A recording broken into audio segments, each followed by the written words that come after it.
So it's March 24th, 2011. And a very private funeral is taking place at Forest Lawn Memorial Park over in Glendale, California. Right. The guests are all seated. The rabbi is standing by, ready to go. And, it's a highly publicized event, so you would naturally expect a very somber, down-to-the-minute schedule. Oh, for sure. But nothing is happening. Like 5 minutes go by, then 10 minutes. And finally, exactly 15 minutes behind schedule, the ceremony actually begins. Yeah, and that delay, it wasn't a logistical error, right? It was a strict final instruction from the deceased herself.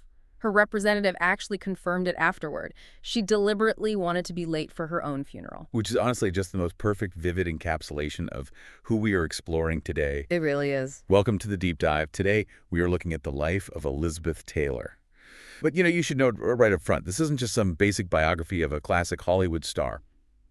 We are looking at the blueprint of the very first modern celebrity. Exactly. I mean, this is the story of an actress who was essentially, well, she was built on an assembly line by a massive studio, who then managed to break that machine, rewrite the rules of fame, and ultimately weaponize her massive public image to, change the world. Yeah. It is a remarkable trajectory. It is, because when you map out the arc of her life, you are actually looking at the evolution of media itself. Right. From that highly controlled, manicured image of the golden age of Hollywood straight through to the chaotic, paparazzi-driven celebrity culture we live in right now. She didn't just participate in that shift. She was the catalyst for it. Okay, let's unpack this. Because our mission here, for you listening, is to uncover the real human being operating underneath all those diamonds and the tabloid ink. And to understand the woman, we really have to start with the product. Yeah, the early years. Right. She was born in London in 1932 to American art dealers, but the family moved to Los Angeles in 1939 to escape the impending war in Europe. And almost immediately, her mother pushed her into films. But her very first brush with Hollywood was actually a rejection. Oh, really? Yeah. Universal Pictures signed her in 1941, gave her one minor role, and then they just dropped her after a year. Wow. And the reason they gave is fascinating. The casting director complained that she didn't have the face of a child. He specifically said her eyes were too old. Too old. Yeah. They were looking for a bubbly, infantile Shirley Temple type, and instead they got this intense, mature gaze. Which is incredibly ironic because those eyes became her absolute trademark. Oh, completely. She actually had a genetic mutation that gave her a double set of eyelashes. It framed these deep, dark blue eyes that looked violet on camera. So what Universal saw as a flaw, Metro-Goldwyn-Mayer, MGM, they saw as a highly marketable asset. And MGM did not mess around. They signed her. And by 1944, at age 12, she stars in National Velvet. It makes her a massive global star overnight.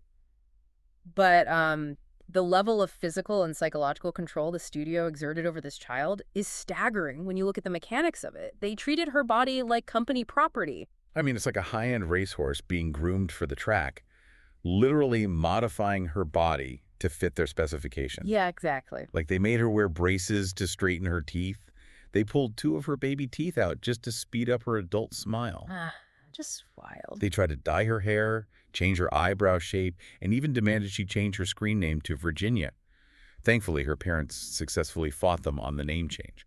But, did she ever actually get to just be a kid? No, she really didn't. And she was very self-aware about that later in life. She explicitly stated that her childhood ended the day she became a star. Wow. MGM functioned like a factory town. Her entire day was mapped out by the studio. School on the lot, filming, then evenings filled with singing classes, dancing classes, and rehearsing the next day's scenes. She was entirely isolated from normal adolescent development. Which explains so much about what happens next. As she enters her late teens, she starts looking for an escape hatch, right? Oh, absolutely. And in the 1940s and 50s, the only socially acceptable way for a young woman to escape her parents and her employers was marriage. So at just 18 years old, she marries hotel heir Nicky Hilton. And it is an immediate disaster. Yeah. Hilton was a heavy drinker and deeply abusive. The marriage ends in divorce after just 8 months, and the physical toll was severe. She even suffered a miscarriage during one of his violent outbursts. That is just awful. It is. So her first desperate attempt at an escape route ends in profound tragedy. Her next move is to marry British actor Michael Wilding. He is 20 years older than her, and she admitted she married him specifically seeking the calm, quiet security of friendship. But here's where the mechanics of Hollywood at the time are so insidious. To get that security with Wilding, she actually wanted to quit acting and just buy a house. Right. But to afford the house, she had to ask MGM for a loan. And MGM agreed, but only on the condition that she sign a brand new 7-year contract. Yeah. It was the classic company store dynamic. Financial dependency was the ultimate leash. They gave her a high salary and a beautiful home, but in exchange, they owned her time, her image, and her future. She is completely trapped. But interestingly, this forced period of acting is also when she starts to discover her actual power as an artist. Yes. In 1951, she stars in A Place in the Sun, and for the first time, she receives real critical acclaim. She realizes she's not just a pretty face being paraded around, she has genuine talent. And that artistic awakening carries her into massive films like Giant in 1956. But the production of Giant really highlights the relentless emotional pressure of the studio system. How so? Well, she clashed constantly with the director George Stevens, who actively tried to break her will to make her easier to mold on set. And then just days before filming concludes, her close friend and co-star James Dean dies in a horrific car crash. She is grieving terribly, completely devastated by the loss of her friend. But the studio doesn't care. They force her to come back to set and shoot reaction shots while she is actively mourning. They required her to commodify her own tears. That inability to separate personal trauma from professional obligation is a defining theme of her life. Absolutely. She eventually divorces Wilding and marries producer Mike Todd. Mm-hmm. By all accounts, this was a deeply passionate, genuinely happy marriage. They had a daughter together. Yeah. But in 1958, just 3 weeks into filming Cat on a hot tin roof, Mike Todd is killed in a plane crash. It's just unimaginable whiplash. She later said the only way she survived that specific period was by entirely disassociating.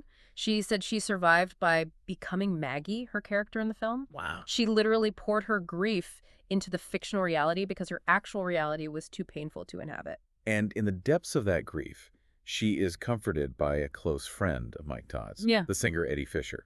The complication being that Eddie Fisher was married to actress Debbie Reynolds, who happened to be one of Elizabeth Taylor's closest friends. It was a mess. Yeah. The two begin an affair, Fisher divorces Reynolds, and the media absolutely explodes. The public narrative pivots overnight. She goes from being America's tragic, grieving widow to being branded a malicious homewrecker. Mm-hmm. Now, knowing how obsessed MGM was with protecting the wholesome, bankable image of their stars, you'd think the studio would do everything in their power to hide this scandal, right? Did MGM try to hide the scandal to protect their star? You would think so, but no, they did the exact opposite. Really? Yeah, they realized that scandal is just as bankable as wholesomeness, if not more so. For the promotional poster for Cat on a Hot Tin Roof, MGM actively chose to feature a provocative image of her posing on a bed in a slip. They leaned entirely into her new, scandalous public persona to sell movie tickets. So the studio essentially monetizes her private disaster. Yeah. But by doing that, they inadvertently hand her the keys to the kingdom. Exactly. Because if her scandal makes them money, she suddenly has incredible leverage. And she uses that leverage to demand something unprecedented for her next film. This brings us to the early 1960s and the production of Cleopatra. It is a watershed moment in cinematic history, primarily for the business side. She becomes the first movie star ever to be paid $1 million for a single role. $1 million back then. Yep. And on top of that, she negotiated 10% of the gross profits. She completely broke the studio system's financial stranglehold. She's no longer just an employee, she's a partner. Right. But the production itself is cursed from the start. They begin filming in London, but it shuts down because she contracts nearly fatal pneumonia. Oh, wow. She's struggling to breathe and requires an emergency tracheotomy just to survive. The medical situation was so dire that antibiotics were failing. She was actually treated with a bacteriophage. Wait, what is that? It's a very rare experimental treatment where they introduce a specific virus that hunts down and kills the bacteria causing the infection. It shows how close to death she really was. At one point, a news agency even erroneously published her obituary. That is terrifying. But she recovers, and the delays forced 20th Century Fox to scrap all the London footage, move the entire massive production to Rome, and recast the male lead. And the actor they bring in to play Mark Antony is Richard Burton. And, well, both of them are married to other people at the time, but the chemistry on set is undeniable, and their affair ignites in Rome. Yeah, it does. The paparazzi eventually catch them together on a yacht, and those photos go global. The scandal is so immense, so international, that the Vatican publicly condemns them for erotic vagrancy. Erotic vagrancy. That is quite the phrase. Right. The U.S. Congress even debated a measure to bar them from re-entering the country. What's fascinating here is how this specific moment birthed the modern era of paparazzi and gotcha celebrity coverage. Before this, studios carefully managed a star's image through staged photo shoots and friendly columnists. But after those yacht photos, the public realized that the messy, unscripted real life of a celebrity was infinitely more entertaining than the movies they starred in. It's like the blueprint for reality TV and modern influencer culture. Oh, 100%. They shifted the entire economy of Hollywood. It moved from an economy based on aspirational perfection to one based on relatable chaos. They were dubbed Liz and Dick. They became a super couple before that concept even existed. They were generating more business activity than small nations, buying massive diamonds, yachts, and living an unashamedly excessive life. And yet, despite the overwhelming noise of her personal life, she still had to prove herself as a serious artist. By the late 1960s, she faces a unique dilemma. Right. How do you convince critics you have real talent when you are known primarily for staggering beauty and a scandalous love life? You do it by actively destroying the physical product the studio built. Exactly. This brings us to 1966 and her role in Who's Afraid of Virginia Woolf. She plays Martha, a bitter, vicious, middle-aged woman in a deeply toxic marriage. She purposely gained weight. She wore a graying wig. She used heavy makeup to make herself look 50 years old, exhausted and haggard. It was a stark contrast to her glamorous public persona. She stripped away everything MGM had engineered, and the gamble worked flawlessly.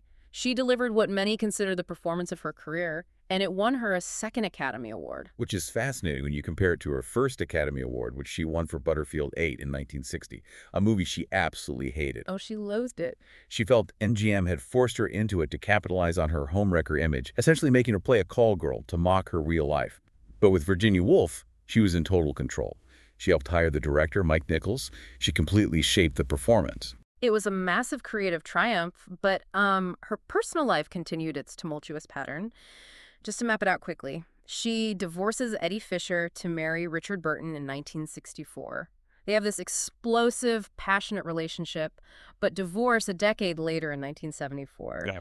Then, incredibly, they reconcile and remarry in 1975, only to divorce for the second and final time in 1976. A lot to keep track of. It really is. Then she marries John Warner, a Republican politician from Virginia. She actively campaigns for him, helps him get elected to the U.S. Senate. But once she becomes a politician's wife in Washington, D.C., she completely loses her agency. Yeah, she's expected to just sit quietly at dinners. Right. She becomes profoundly bored, lonely, and depressed. She develops a severe addiction to prescription pills and alcohol. They divorce in 1982.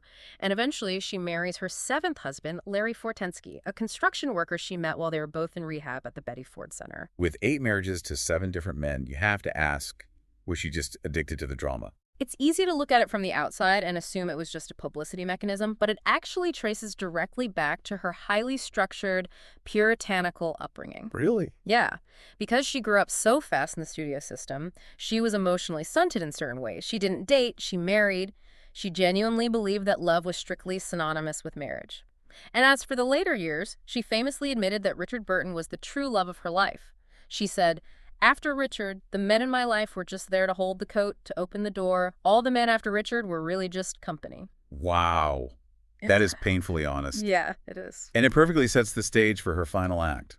Moving into the 1980s, 90s, and 2000s, we see a woman who has survived the studio system, survived international scandal, survived near-death illnesses, and severe addiction. And she realizes something profound. She realizes she can use this massive fame, a fame she often deeply resented, to do something entirely on her own terms. First, she redefines the mechanics of celebrity commerce. She essentially invents the modern celebrity fragrance trend. Working with Elizabeth Arden, she launches Passion in 1987, and then the incredibly famous White Diamonds in 1991. And this wasn't just a side hustle, it was a complete shift in how celebrities viewed their own intellectual property. Right. She realized that owning the brand of Elizabeth Taylor was infinitely more valuable than being paid to act in someone else's movie. She personally supervised the creation of 11 fragrances, and the revenue was astronomical. She made more money from her perfume empire than from her entire decades-long acting career combined. Which is just wild to think about. But that financial independence was just the foundation for what would become her true life's work. In the mid-1980s, the HIV/AIDS epidemic was ravaging communities, and there was massive stigma and fear surrounding the disease. Right, and the government, particularly under the Reagan administration, was largely silent on the issue. Exactly. But when her close friend and former co-star Rock Hudson announced he was dying of AIDS, she mobilized. She becomes one of the very first major global celebrities to dive headfirst into AIDS activism. And, you have to remember the context of the 80s, most celebrities wouldn't touch this issue because they were terrified it would ruin their image. Yeah. But Elizabeth Taylor had already survived having her image ruined half a dozen times. She simply did not care about the optics. She was completely fearless. She co-founded amfAR, the American Foundation for AIDS Research. She later established the Elizabeth Taylor AIDS Foundation, and she paid for all of the administrative and overhead costs out of her own pocket, so every cent donated went directly to care and research. That's incredible. She was a relentless force in Washington, testifying before Congress multiple times to push for the Ryan White Care Act. She even persuaded President Reagan to publicly acknowledge the disease for the first time in 1987. And she didn't hesitate to publicly criticize later presidents, regardless of political party, when she felt they weren't doing enough. She eventually helped raise over $270 million for the cause. And the way she funded her foundation in the early days is brilliant. When she married Larry Fortensky in 1991, the wedding was held at Michael Jackson's Neverland Ranch. It was an absolute media circus. Oh, I remember hearing about this. Paparazzi were literally parachuting out of helicopters trying to get pictures of the ceremony. So she takes this relentless tabloid intrusion that had plagued her for decades, and she flips it. Yes. She deliberately sells the exclusive wedding photos to People magazine for $1 million. Yeah. And then she takes that entire $1 million check and donates it straight to her AIDS foundation. It's genius. She leveraged the media's obsession with her private life to fund life-saving medical research. So what does this all mean? Well, when a journalist from Vanity Fair asked her about her philanthropy, she summed up her philosophy perfectly. She said, "I could take the fame I'd resented and tried to get away from and use it to do some good. I wanted to retire, but the tabloids wouldn't let me. So I thought, if you're going to screw me over, I'll use you." She fully reclaimed her own narrative. Cultural critics often refer to her as an accidental feminist. Yeah. She didn't explicitly identify with the movement during its height, but the way she lived her life, demanded equal pay and refused to be contained by powerful men, introduced a broad audience to feminist ideas. She also became a massive, enduring icon for the gay community, and that wasn't just because of her inherent glamour. It was because she stood up and fought for their lives when almost no one else in mainstream Hollywood had the courage to do so. She really was a trailblazer in every sense of the word. From being a heavily controlled studio commodity to a scandalous headline to an Academy Award-winning artist to a fierce life-saving activist. And she maintained that fiery independence right up until her death from congestive heart failure in 2011 at the age of 79. Which brings us right back to the beginning. She lived a life where her schedule, her body, and her image were controlled by studios and chased by cameras. Leaving the world waiting for her at her own funeral was the ultimate final act for a woman who refused to let anyone else dictate her timeline ever again. It's the perfect mic drop. It really makes you think. Next time you see a celebrity leveraging their massive social media following for a global cause, or you see a star getting absolutely mobbed by paparazzi, ask yourself, would any of this ecosystem even exist if a studio hadn't forced a 12-year-old girl with violet eyes to grow up on camera? Probably not. She didn't just play a role in Hollywood history, she wrote the script we are all still reading from today. Thanks for joining us on this deep dive. Keep asking questions, keep looking past the headlines, and we'll catch you on the next one.